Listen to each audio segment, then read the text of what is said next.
kalau dari sisi waktunya semakin sering dia ya dalam seminggu itu dia meng-coaching ya semakin bagus sih gitu ya.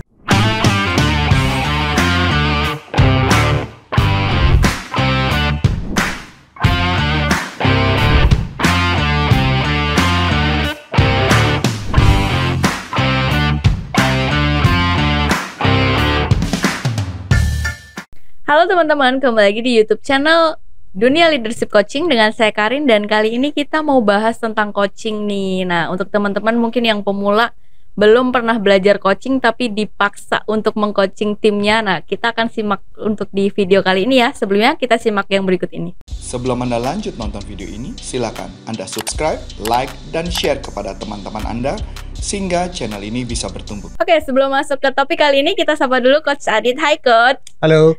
Kayaknya biasanya dipanggilnya kakak ya Coach? Kak Adit. Tergantung sih. Apa Pak Adit?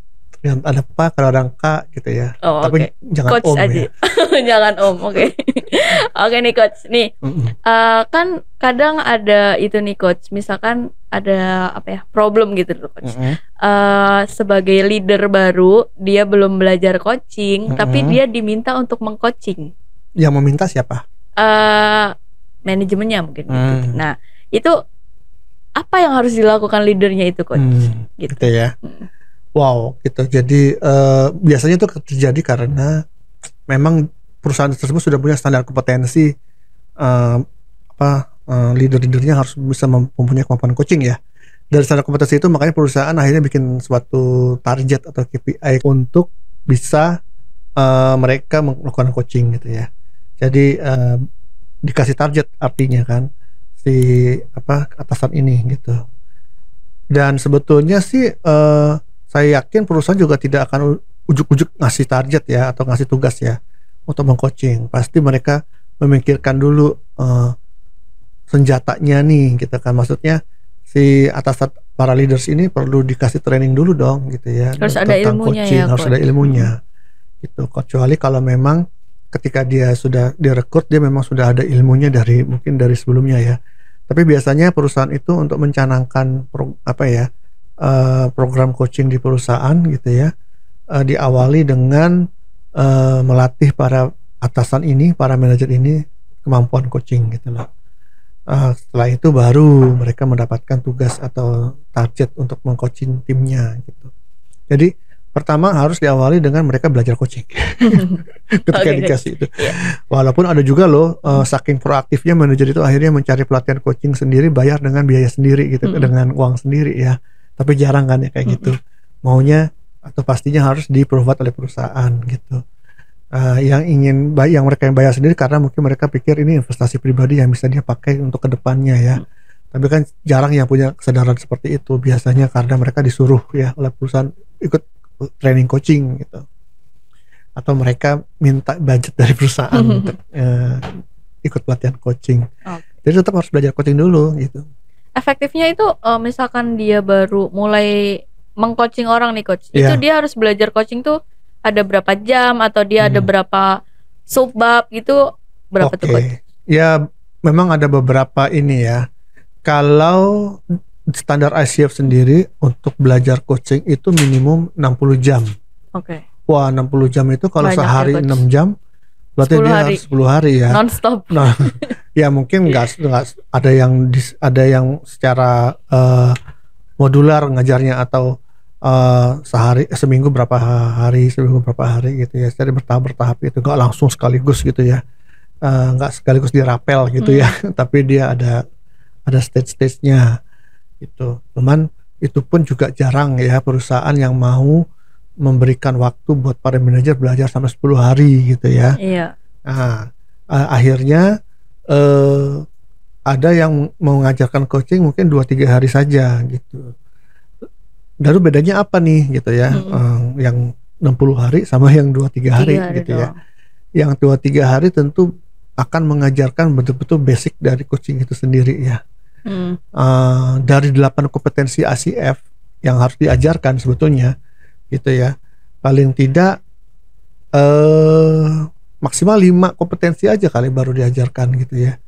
Itu pun 5 itu bukan berarti 5 secara full, tapi setiap kompetensi itu hanya bagian tertentu saja yang diajarkan, yang betul-betul esensial untuk diajarkan kepada para manajer agar bisa melakukan coaching secara basic coaching yang dia bisa gitu. Jadi ya kalau mau benar-benar di ini kan minimal berapa hari ya, 2-3 hari lah. Tapi itu full pengalaman saya ya dari pagi sampai sore sama latihan-latihannya gitu. Oke. Kalau sudah misalkan 2-3 hari itu berlatih belajar nih coach, itu kan sudah sama latihan ya. Kalau misalkan sama coach Adit kan harus ada berapa jam terbang kayak gitu kan ya. Nah itu harus ada juga nggak sih coach? Ya kembali ya, kalau coaching itu kan skill, keterampilan yang memang harus diasah ya. Jadi ada jam terbangnya. Jadi jam terbang itu bukan hanya dicatat untuk para coach profesional sih, tapi ya semua hal yang berkaitan skill pasti akan terasah dengan jam terbang gitu ya. Mau itu skill coaching, skill berenang, atau skill nyetir mobil gitu ya. Jadi pilot pun ada jam terbangnya kan semua, karena itu skill. Semakin kompleks tugas atau skill yang harus dikuasai, semakin banyak waktu belajarnya gitu kan. Dan jam terbang dibutuhkan juga semakin tinggi gitu kan. Jadi para manajer pun juga akhirnya kalau saya perhatikan mereka baru benar-benar dapat banget ya esensi coaching itu, yang ketika dia belajar 2-3 hari itu minimal ketika dia sudah jam terbangnya itu 20 jam lebih gitu. Itu ini observasi pribadi ya, bukan standar umum ya. Ini observasi yang saya amati dari peserta pelatihan coaching kita gitu ya, yang memang mereka belajar basic atau fundamental coaching 2-3 hari, kemudian mereka baru dapat feel-nya mengcoaching mulai dengan lebih baik itu setelah mereka berlatih 20 jam. Oke. 20 jam itu dalam ada jangka waktunya coach. Misalnya 3 bulan, 6 bulan gitu. Jadi kita ada semakin kamu cepat berarti kamu semakin bagus gitu kan coach kadang. Tentunya 20 jam itu bukan hanya latihan tapi disertai dengan feedback ya. Atau self reflection lah gitu dari diri mereka sendiri. Mereka mengevaluasi diri apa yang harus diperbaiki gitu.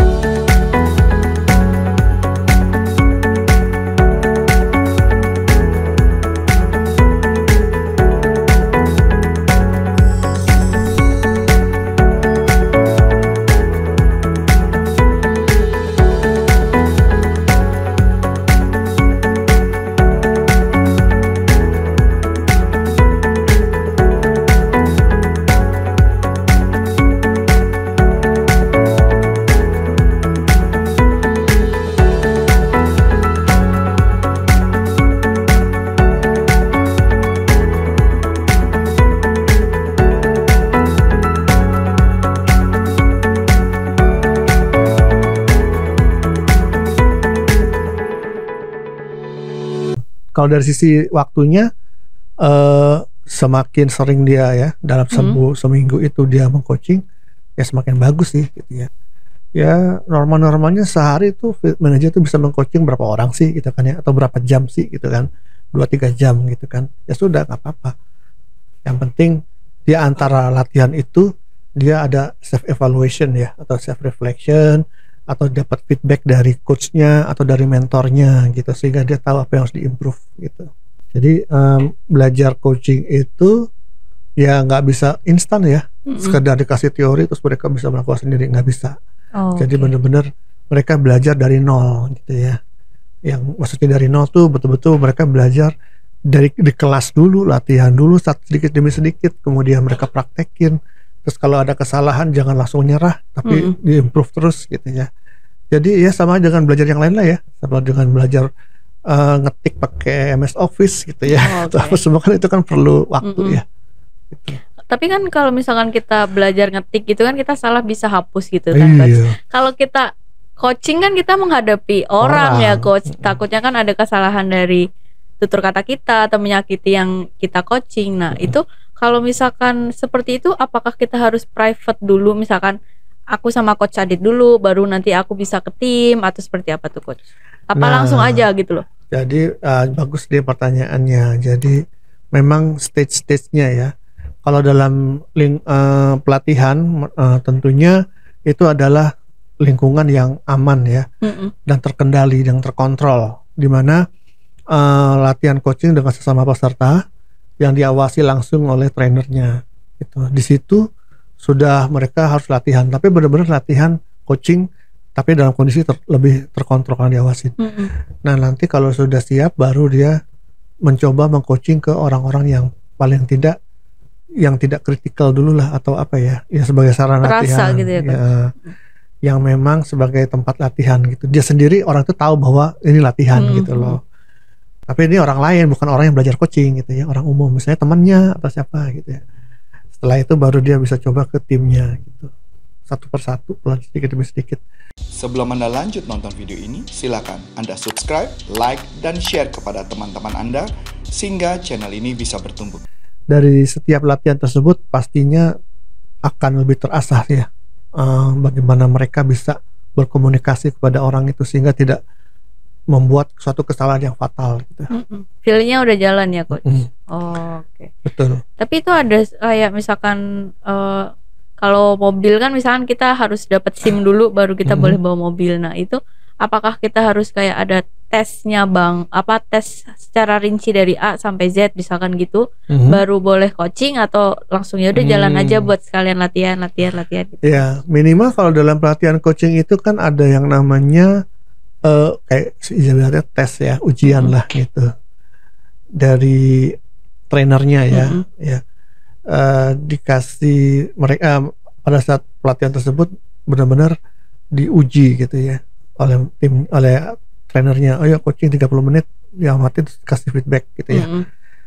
Dan setelah itu mereka bisa mulai langsung coaching sih tanpa perlu ada SIM, walaupun memang nantinya ya ACF kan akan mengeluarkan kredensial ya. Tapi itu juga prosesnya lebih panjang lagi sih gitu. Ada ujian segala macam gitu. Dan sebelum mencapai itu ya bagaimana mengumpulkan coaching hours-nya ya dengan terus meng-coaching timnya, meng-coaching orang-orang terdekat gitu. Dilatih lah siapapun yang mau di-coaching. Gitu. Jadi yang di-coaching pun biasanya awalnya tahu bahwa latihan, kayak saya dulu juga gitu sih, melatih coaching saya juga. Gue lagi belajar coaching nih, mau nggak lo gitu. Coaching tujuannya supaya mau latih jam terbangku nih gitu. Nanti tolong kasih feedback ya gitu. Jadi tetap saya coaching beneran, dan kemudian saya minta dia feedback saya gitu. Walaupun dia sebagai orang awam yang nggak tahu coaching ya, tapi dia bisa berikan coaching, gimana sih rasanya di coaching tadi gitu. Kita kan bisa tanya, kamu enak nggak, rasanya gimana ketika saya coaching, nyaman nggak gitu ya. Ada kayak ya coba aja cerita gitu loh.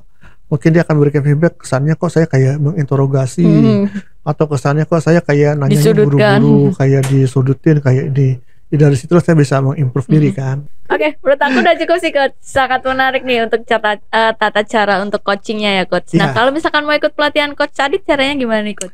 Ya jadi kalau mau belajar coaching, carilah pelatihan coaching yang memang sudah diakreditasi oleh ICF ya, International Coaching Federation, untuk memastikan bahwa kurikulum dan kode etiknya memang benar-benar kurikulum dan kode etik yang berkaitan dengan coaching gitu ya. Nah kalau di Corpora Consulting silakan buka www.corporaconsulting.com, cari di situ produk kita yang certification program, ya salah satunya coaching ya. Di sana teman-teman akan menemukan pelatihan coaching 75 jam ya, yang memang sudah diakreditasi dan sudah berbasiskan ICF. Oke coach, akhir kata saya Karin. Saya Aditya Wijaya. Sampai jumpa di channel berikutnya.